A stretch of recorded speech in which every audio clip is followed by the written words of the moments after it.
What's going on, guys? It's Cimoooooooo, and welcome to another episode of Throwback Thursday, a series where we look at some broke-ass cards from the anime and apply them to the current meta. Now, today's card is Altar of Restoration, a card that we've only seen used once in the entire anime, but I'll go ahead and let Yugi explain what it does. Next, I'll activate my Altar of Restoration! By discarding 2 cards from my deck, I can rescue another monster from my graveyard!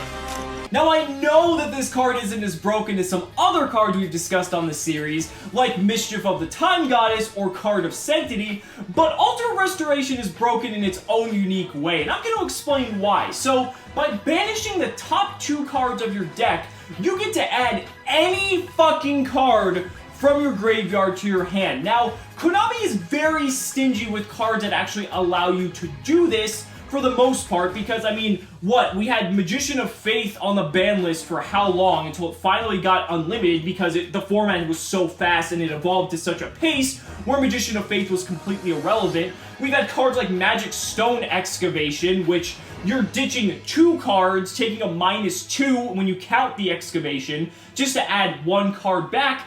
And we've had a card like Demok or Raded, because the ability that it could add a spell back from the grave to the hand on summon was apparently a little bit too good. So, Altar of Restoration being able to add any card for essentially no cost, because, okay, let's be realistic. We play Pot of Desires right now, we banish 10 from the top of our deck to draw 2. So banishing 2 from the top of our deck for a 1-for-1 in terms of card economy, and getting to add any card from the grave back to our hand is a little bit fucking ridiculous. Now, think if you're like a Burning Abyss player, or a Lightsworn player, or an Infernoid player, you're milling cards left and right. And so being able to just swap out this card for any of your resources in the graveyard for nothing, banishing the top 2 cards of your deck is 0 cost, because it doesn't even matter. Like I said, if we're banishing 10 for a +1, banishing 2 for a 1-for-1 for any fucking card that we have the choice to be able to have, it's fucking ridiculous. You can add back any spell card. You can add back a Soul Charge, you can add back Regeki, any fucking spell you can add back. Sure, you can add back monsters as well, but monsters in terms of graveyard recursion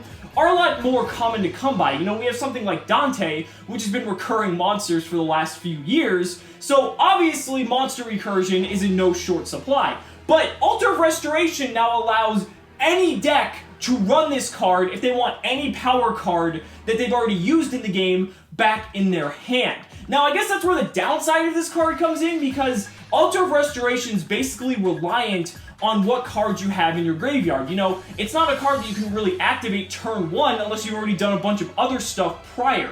You need to have some stuff in the graveyard, and most notably, you need to have good cards in the graveyard that you want to recur with Altar of Restoration. But that doesn't take away from the fact that Altar of Restoration's fucking nuts. Like, if I could Soul Charge twice in a game, I'll fucking take it. Like, most of the time off 1 Soul Charge, you're not gonna lose. So if you Soul Charge twice, you're gonna be in really good fucking shape. And that goes for so many other cards that if you get to activate them again, like if you get to recur your tour guide, if you get to like just anything, any power 1-of that you get to use again is fucking ridiculous. But I want to know what you guys think down in the comments below, so be sure to let me know what you think about Altar of Restoration. I think it's a really awesome card, and it's definitely noteworthy in this series. So, if you liked the video, be sure to thumbs it up, subscribe to the channel if you haven't already for more amazing Yu-Gi-Oh! Content, and be sure to back me on Patreon as well, because just by pledging $1 a month,